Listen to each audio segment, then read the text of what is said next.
Marcos chapter 4 verse 11. Sinabi niya, ipinagkaloob na sa inyo ang karapatang maunawaan ang hiwaga tungkol sa kaharian ng Elohim. Ngunit sa iba, ang lahat ng bagay ay itinuturo sa pamamagitan ng talinhaga. Okay? Sa Bisaya, ang sabi, si Hawashai nitubag, gipadayag na sa Elohim kaninyo ang mga tinago sa iyang gingharian. Apan alang sa uban, nga anaa sa gawas, ang kamatuuran gipadayag, ingon nga sambingay. Amen po ba? So, itong pagsulat sa tinatawag na written Torah or sinabing Biblia sa ating modernong panahon ay ito yung paraan ng Elohim na paglathala sa nasabing natagong bagay tungkol sa kaharian ng Elohim. At ito ay nagsisilbing parabola doon sa mga nasa labas ng kanyang sarili. Naku niyo po? Amen.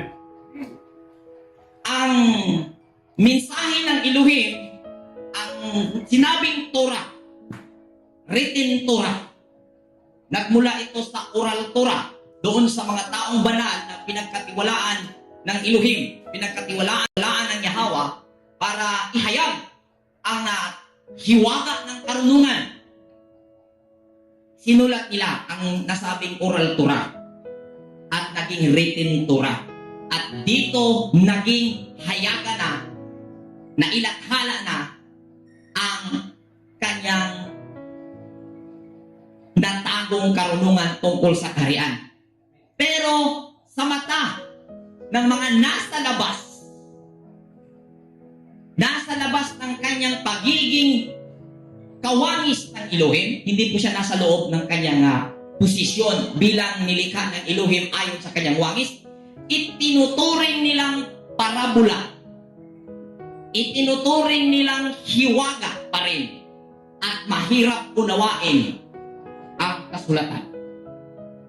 Dahil tinitingnan nila ang litra por litra na pagkasalin. Kumbaga bro, pag yung tao, pag hindi niya kilala ang kanyang sarili, nakawangin siya ng Elohim, ibig sabihin, nasa labas siya ng kaharian. Amen. Amen. Di ba? Nasa labas siya ng kaharian ng Elohim dahil ang kaharian ng Elohim, Nasa loob. itong tayo, yung buong component ng human being. Amen po ba? Nasa labas siya ng kamalayan.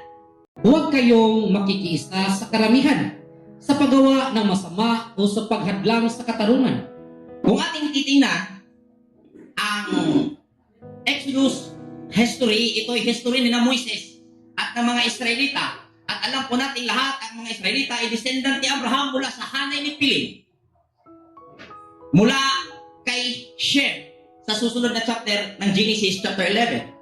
At ang idea na nandoon kay Moses na sinabi niya, huwag kayong makisang-ayon sa lahat sa paggawa ng masama.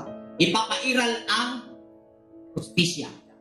Yun ay idea na Ashur na anak ni Shem na pumaparoon o nagmimbabaw doon sa katauhan ni Moses bilang descendant ng Shemites na kaisipan.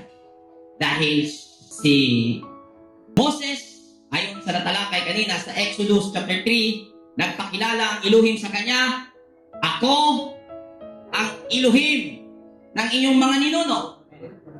Elohim ni Abraham, ni Isaac, at ni Jacob.